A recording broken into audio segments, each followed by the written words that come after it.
أعوذ بالله السميع العليم من الشيطان الرجيم من نفخه وهمزه ونفثه.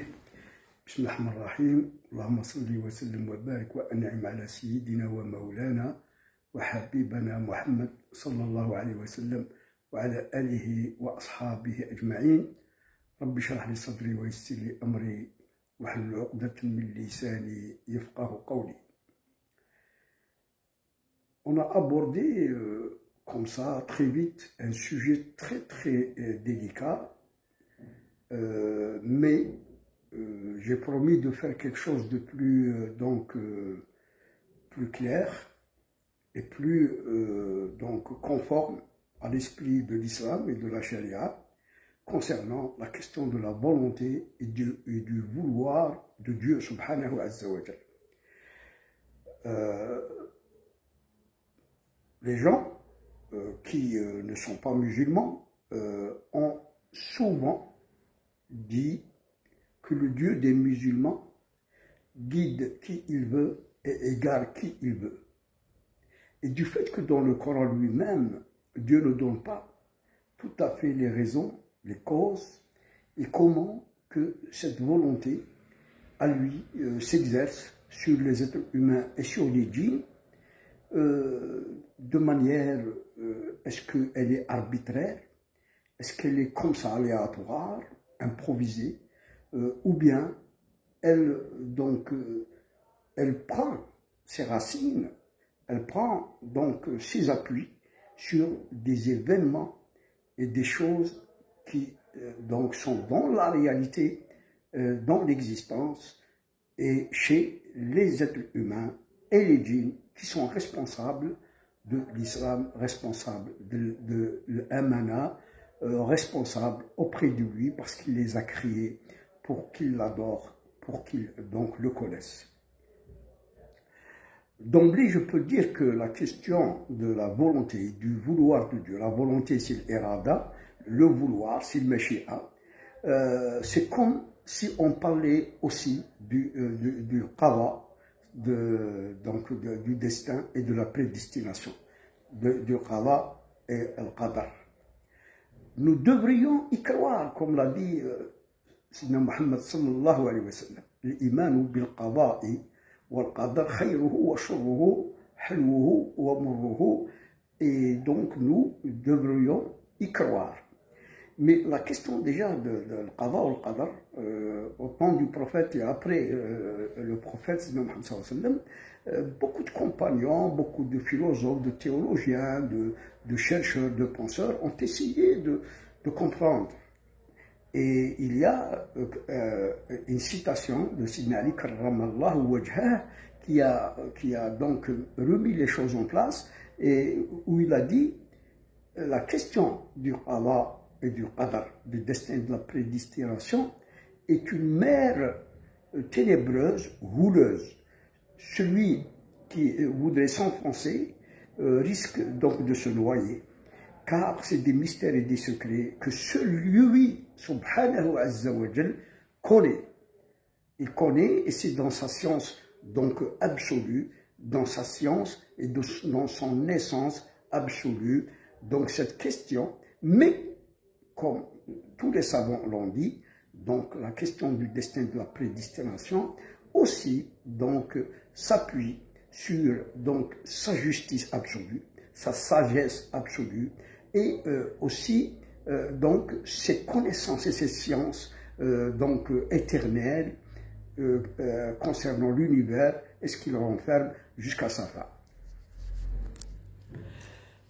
Je reviens donc à la question de la volonté et de la volonté divine, et surtout là où Dieu dit « Dieu guide qui il veut et égare qui il veut ». Si on se place donc après que les choses ont existé et puis ont disparu, par exemple un être humain a vécu et il est mort. Dieu, subhanahu wa jal, non seulement est avant lui, et c'est lui qui l'a créé, mais avec lui durant son existence et après lui, après sa mort. C'est-à-dire que Dieu est toujours vivant, il est l'éternel. Et maintenant, si les sciences de Dieu, il est avant, il est présent et il est après, ces sciences concernent donc ce qui est avant, ce qui est présent, ce qui est après. Et partant de là, ces sciences ne sont pas dans la table bien gardée. Ces sciences sont beaucoup plus vastes, beaucoup plus infinies et indéterminées que ce qui a été déterminé en quelque sorte dans la table bien gardée, dans le Lawh al-Mahfouz. Maintenant, si ces sciences englobent tout, et comment que ces choses seront dans cette existence, là ça veut dire que Dieu, tout d'abord, connaît par ses sciences ce qui va donc arriver, celui qui va croire, celui qui va mécroire, celui qui va être bien guidé, celui qui ne va pas être guidé. Mais c'est parce que il connaît le terme de chaque vie, de chacun, et de ce qu'il va faire. Il le sait par ses sciences, mais il ne lui a pas écrit le kufr, comme il l'a dit, وَلَا يَرْضَى لِعِبَادِهِ الْكُفْرِ.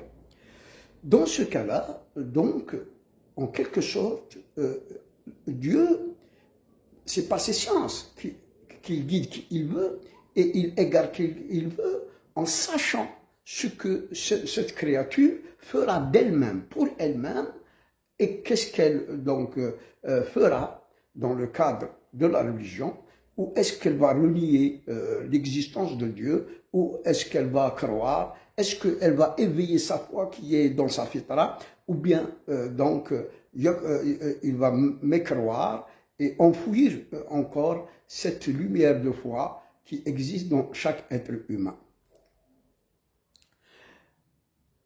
Vous savez, c'est qu'il y a une philosophie et une sorte de, comment dire, une dialectique difficile à maîtriser. Hein? C'est-à-dire que l'homme, réellement, donc, il est doté d'un libre arbitre, de libre choix dans sa vie, etc.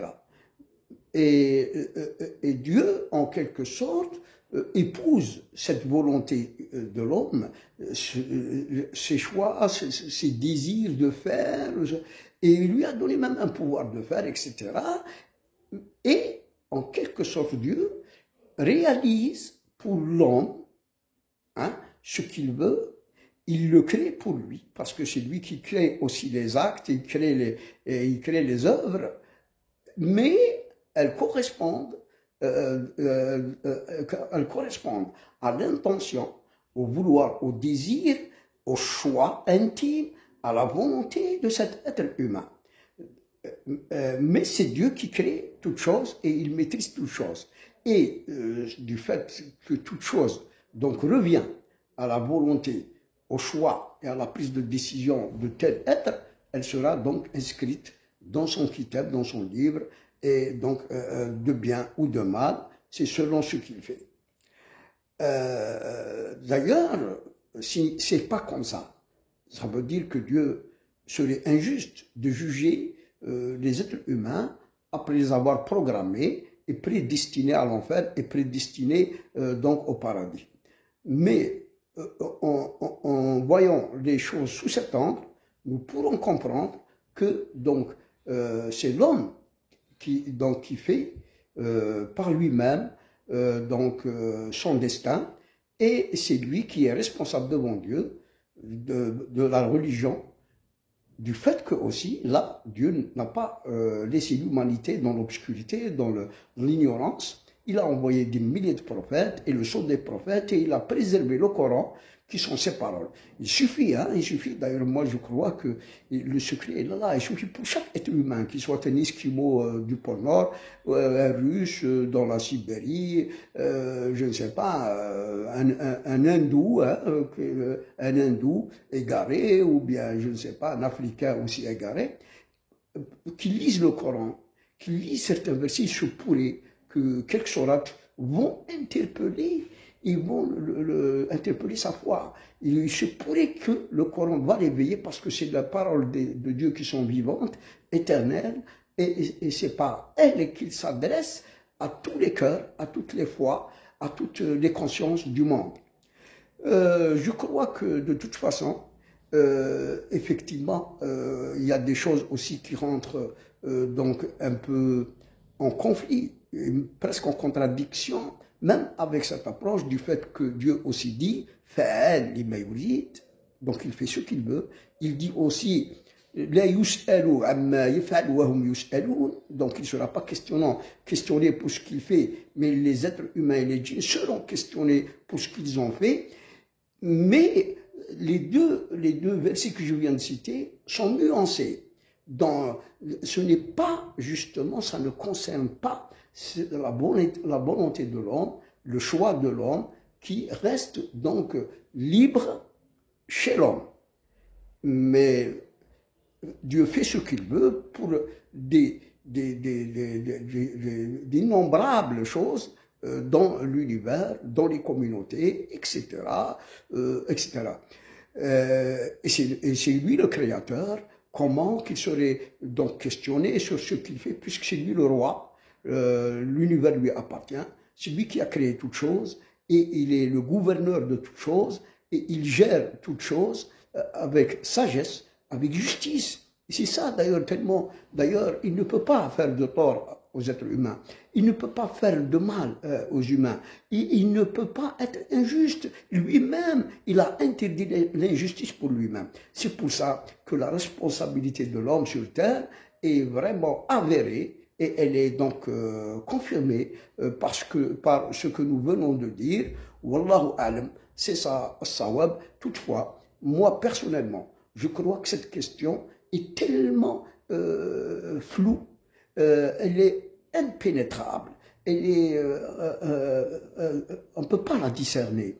C'est quelque chose qui est mystérieuse et incompréhensible. C'est pour ça que la question du qada, le destin, la prédestination et la volonté divine et son vouloir sont des choses à apprendre à croire. Il faut y croire, apprendre avec une certaine précaution.